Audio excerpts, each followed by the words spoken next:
Assalamualaikum warahmatullahi wabarakatuh. Alhamdulillahilladzi hadana lihadza wa ma kunna linahtadiya laula an hadanallah. Asyhadu an la ilaha illallah wa asyhadu anna Muhammadan abduhu wa rasuluh la nabiyya ba'da amma ba'du. Pertama dan terutama sekali, marilah kita panjatkan puji syukur kita atas kehadiran Allah Subhanahu wa Ta'ala. Karena Allah telah melimpahkan rahmat dan nikmatnya kepada kita bersama, sehingga kita dapat mengikuti perkuliahan pada hari ini. Salawat beriringkan salam tidak lupa pula kita hadiahkan kepada arwah seorang pemuda padang pasir yang gagah berani, yang beribukan kepada Aminah, yang berbapakkan kepada Abdullah, yang menyusui Halimatun Syadiah, yang bergelar Habibullah, yakninya Nabi besar kita Nabi Muhammad SAW. Yang terhormat Ibu Ganda Hijrah Selaras MPD selaku dosen pengampu pada mata kuliah Etnobotani. Kemudian yang terhormat adalah rekan-rekan mahasiswa semuanya.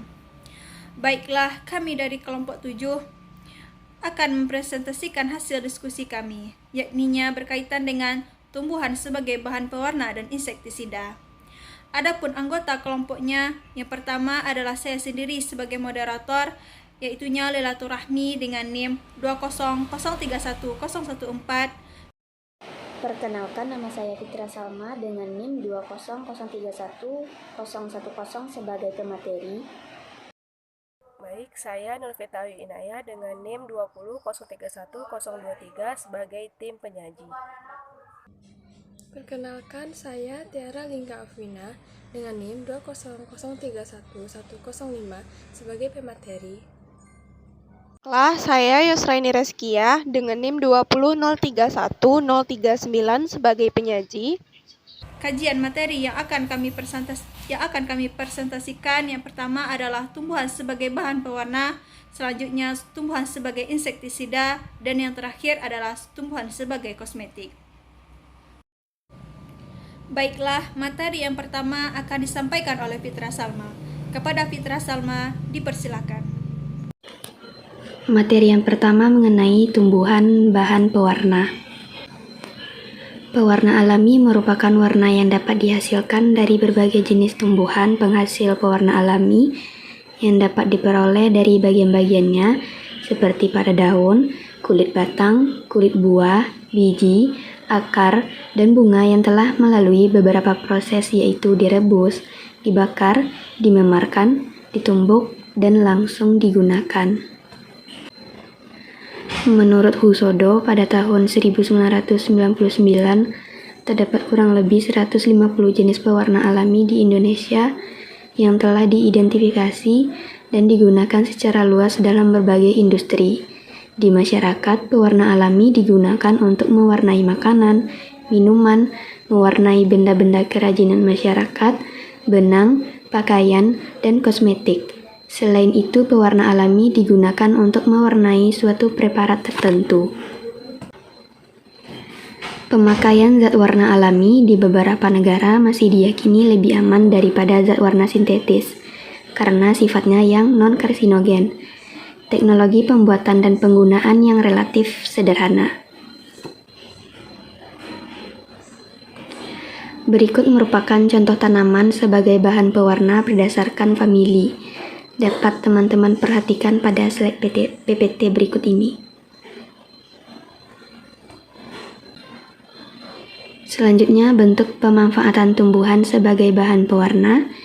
Yang pertama, pemanfaatan tumbuhan sebagai pewarna benang. Beberapa jenis tumbuhannya dapat dilihat pada slide PPT.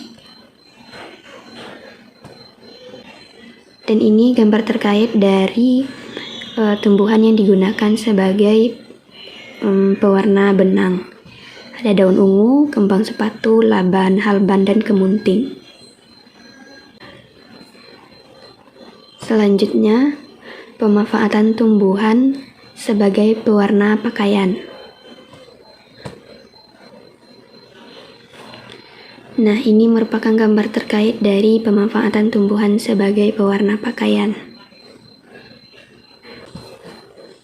Berikutnya, pemanfaatan tumbuhan sebagai pewarna kosmetik. Di sana ada urang-aring, pacar air, kemiri, pacar Cina, pisang. Dan cara penggunaannya pun juga sudah tertera pada slide PPT. Sekian penyampaian materi dari saya kembalikan kepada moderator. Baiklah, terima kasih kepada Fitra Salma. Materi selanjutnya akan dipresentasikan oleh Nurvita Ayu Inayah. Kepada Naya, dipersilakan. Baiklah, terima kasih kepada moderator. Materi yang selanjutnya itu yang ini terkait dengan gambar terkait materi sebelumnya. Itu yang pertama ada gambar urang-aring, yang kedua ada gambar pacar air, yang ketiga ada kemiri, yang keempat ada pacar Cina, yang kelima ada pisang. Sini adalah batang pisang yang sudah dibelah. Materi selanjutnya yaitu tentang pewarna kerajinan tangan. Di sini pewarna kerajinan tangan itu ada beberapa, yaitu yang pertama Biksa Orellana, yaitu kesumba. Di situ dapat kita lihat keterangannya.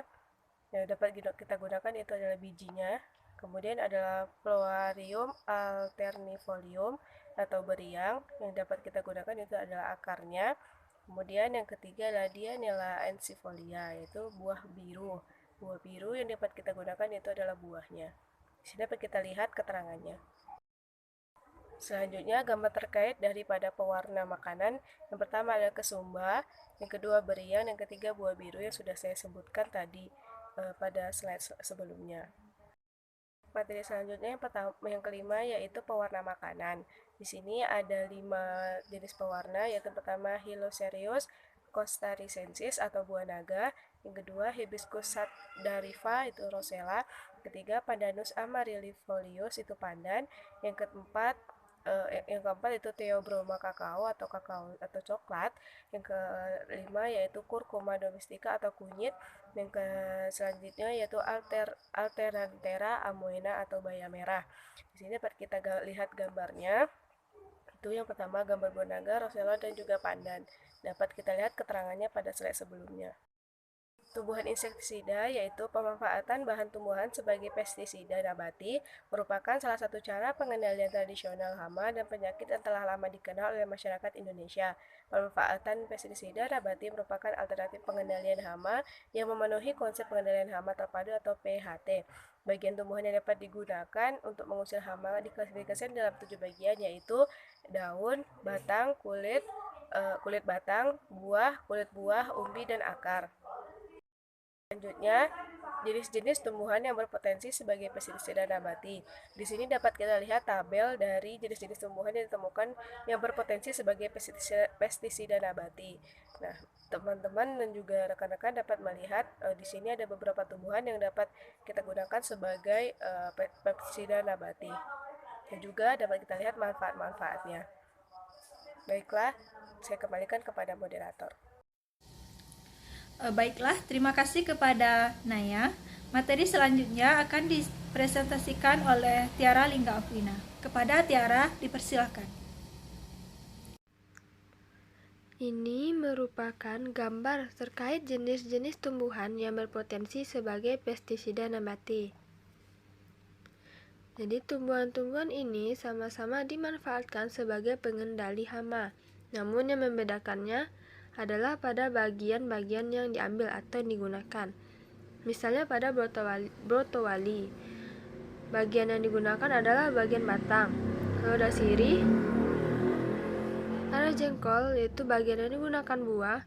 Jeruk perut dan kapok, bagian yang digunakan adalah daunnya. Ada tumbuhan nangka, bagian yang digunakan adalah daun dan buah. Kemiri, bagian yang digunakan adalah batangnya dan buahnya. Kepahiang, bagian yang digunakan adalah buah. Pinang dan semambau, bagian yang digunakan adalah daunnya. Semambau selain bagian daun, batang juga bisa digunakan sebagai pengendali hama. Lalu selanjutnya ada kabau, bagian yang digunakan adalah kulit buah. Gadung, bagian yang digunakan adalah umbi dan akarnya. Durian sama dengan kabau, bagian yang digunakan yaitu kulit buah. Sitawar dan terong bulat hijau, bagian yang digunakan adalah daunnya. Materi selanjutnya yaitu mengenai kosmetik.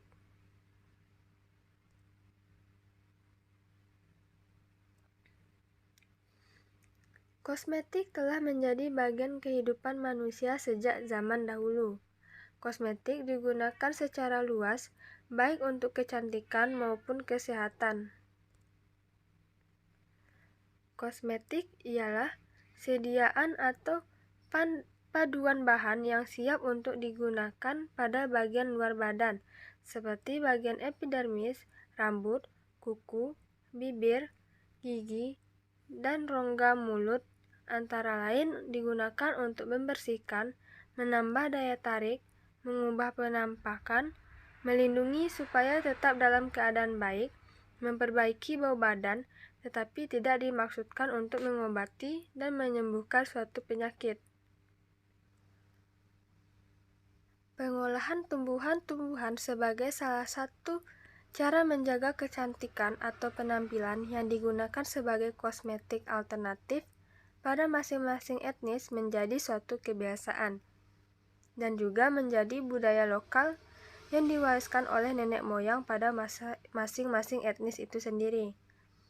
Sampai sekarang ini, kosmetik alternatif yang memanfaatkan tumbuhan masih tetap dipergunakan masyarakat oleh ragam etnis yang ada di seluruh Indonesia. Dalam pengolahan tumbuhan sebagai kosmetik dalam suatu etnis, biasanya tumbuhan tersebut berasal dari alam sekitar lingkungan tempat tinggal dan dalam pengolahannya berdasarkan pengetahuan yang dimiliki oleh etnis itu sendiri. Pengobatan dari tumbuhan-tumbuhan tersebut mampu meminimalisir penggunaan kosmetik yang banyak beredar di pasaran, yang pastinya mengandung zat kimia di dalamnya. Penggunaan tumbuhan sebagai bahan kecantikan atau kosmetik memiliki kelebihan karena mengandung bahan-bahan alami yang aman digunakan dan efek samping lebih kecil. Sedangkan kosmetik sintesis dikhawatirkan mengandung bahan-bahan berbahaya yang dapat menimbulkan risiko bagi kesehatan, mengingat pengolahan bahan kosmetik sintesis menggunakan campuran bahan-bahan kimia.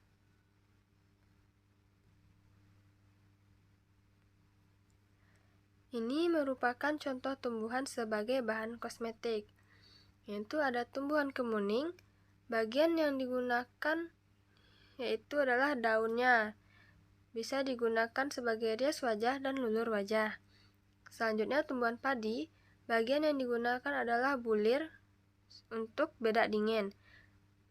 Tumbuhan jeruk nipis, bagian buahnya digunakan untuk perawatan.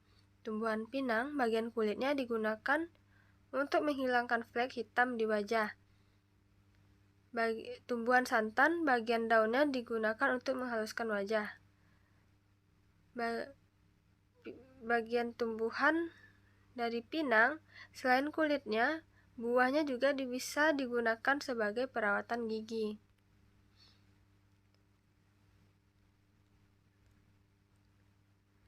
Nah, ini adalah gambar dari tanaman yang digunakan atau dimanfaatkan sebagai bahan kosmetik atau kecantikan dan perawatan tubuh, yaitu ada kemuning, jeruk nipis, pinang, santan, dan padi.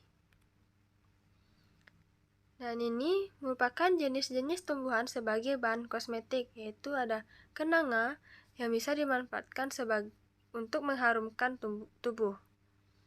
Lalu ada lidah buaya yang bisa dimanfaatkan untuk menghilangkan ketombe dan menghaluskan kulit wajah. Terima kasih kepada Tiara Lingga Afnina. Materi selanjutnya akan disampaikan oleh Yusraini Reskia. Kepada Aini, dipersilakan. Berikut yaitu dari famili Palmae, dengan individunya yaitu Cocos nucifera atau dikenal dengan nama kelapa.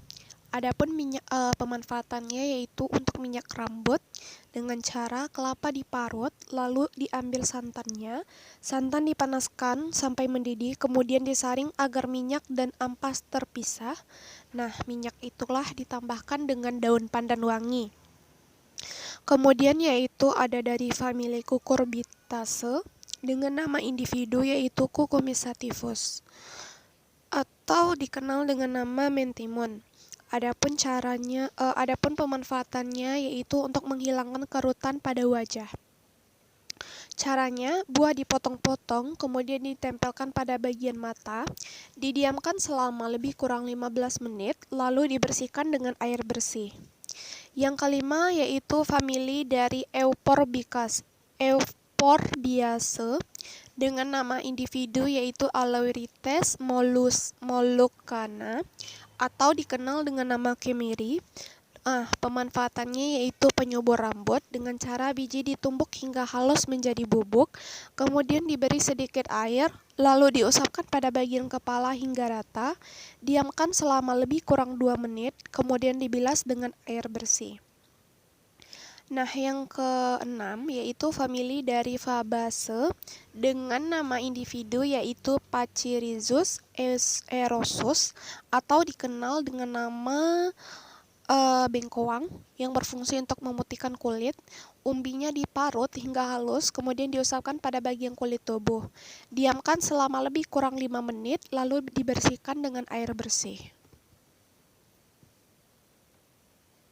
Nah, famili yang berikutnya yaitu Gramineae dengan nama individu yaitu Oryza sativa atau dikenal dengan nama padi. Berfungsi untuk menghaluskan kulit wajah. Beras ditumbuk sampai halus, dicampurkan dengan sedikit air, kemudian diusapkan pada bagian muka hingga rata.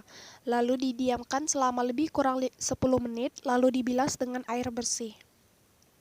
Yang ke-8 yaitu famili dari Lythraceae dengan nama individu Lawsonia tinermis atau dikenal dengan nama pacar kuku. Nah, berfungsi untuk pewarna kuku dengan cara daun ditumbuk sampai halus, kemudian ditempelkan pada kuku, lalu dibalut dengan kain, diamkan selama lebih kurang 4 jam, lalu dibersihkan dengan air bersih.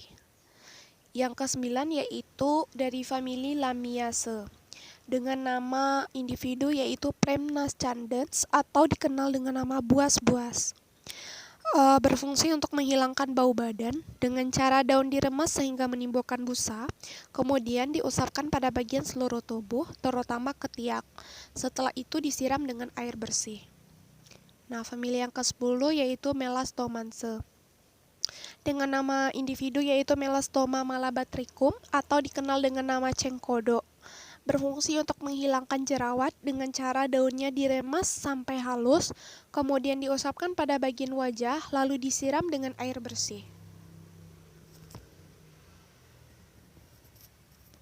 Nah, famili yang ke-11 yaitu Myrtaceae dengan nama individu yaitu Psidium guajava atau dikenal dengan nama jambu batu. Berfungsi untuk menghaluskan kulit wajah dengan cara daunnya diremas sampai halus, kemudian diusapkan pada bagian muka, lalu disiramkan dengan air bersih. Famili yang ke-12 yaitu Arecaceae dengan nama latin individu yaitu Areca catechu atau dikenal dengan nama pinang. Berfungsi untuk yang pertama memutihkan gigi. Kulit buah pinang yang kering dibakar, kemudian digosokkan pada bagian gigi, kemudian dibersihkan dengan air bersih. Nah, yang berikutnya yaitu pewarna bibir. Buah dipotong-potong, lalu ditumbuk hingga halus, kemudian dicampur dengan gambir yang sudah ditumbuk, lalu dibungkus dengan daun sirih yang sudah dioles dengan kapur. Yang ke-13 yaitu Piperaceae dengan nama individu yaitu Piper betel atau dikenal dengan nama sirih. Berfungsi untuk pewarna bibir. Sehelai daun sirih dioles dengan sedikit kapur, lalu dicampurkan dengan pinang yang sudah ditumbuk hingga halus, kemudian ditambahkan dengan sedikit gambir yang sudah ditumbuk lalu dikunyah. Yang ke-14 yaitu dari famili Pandanaceae dengan nama individunya yaitu Pandanus amaryllifolius atau dikenal dengan nama pandan wangi. Nah, di sini ada 2 pemanfaatan. Yang pertama yaitu menghilangkan bau keringat dengan cara daun ditumbuk hingga halus, kemudian diusapkan pada bagian seluruh tubuh, lalu dibersihkan dengan air bersih. Yang kedua yaitu mengharumkan rambut. Daunnya dipotong-potong dan dimasukkan ke dalam minyak kelapa. Yang ke-15 yaitu dari famili Rubiaceae dengan nama individu yaitu Uncaria gambir atau dikenal dengan nama gambir yang berfungsi untuk pewarna bibir. Buah di gambir ditumbuk, kemudian dicampurkan pinang yang sudah ditumbuk, lalu dibungkus dengan daun sirih yang sudah dioles dengan sedikit kapur. Yang ke-16 yaitu Verbenaceae dengan nama individunya yaitu Vitex trifolia atau dikenal dengan nama gundi-gundi. Berfungsi untuk menghilangkan jerawat dengan cara daunnya diremas sampai mengeluarkan lendir, kemudian diusapkan pada bagian wajah. Setelah itu disiramkan dengan air bersih. Yang ke-17 yaitu Zingiberaceae dengan nama individu yaitu Curcuma santoriza atau dikenal dengan temulawak. Berfungsi untuk menghilangkan bintik-bintik atau flek hitam pada bagian wajah dengan cara umbinya diparut hingga halus, kemudian dioleskan pada bagian bintik-bintik hitam pada wajah, lalu didiamkan selama lebih kurang 15 menit, dibersihkan dengan air hangat. Nah, berikut gambar-gambar terkait tumbuhan-tumbuhan yang sudah saya jelaskan tadi sebagai bahan kosmetik. Ada kenanga, lidah buaya, kelapa, mentimun, kemiri. Ada bengkoang, beras, pacar kuku, buas-buas, cengkodo.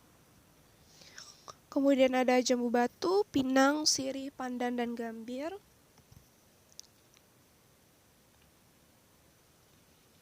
Kemudian ada gundi-gundi dan juga temulawak.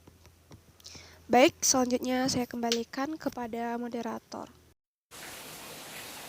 Baiklah teman-teman, inilah daftar pustaka yang kami jadikan sebagai bahan rujukan terhadap materi yang telah kami presentasikan. Baik, sekianlah penampilan dari kelompok kami. Mohon maaf atas segala kesalahan dan kekurangan. Terima kasih atas segala perhatian. Wassalamualaikum warahmatullahi wabarakatuh.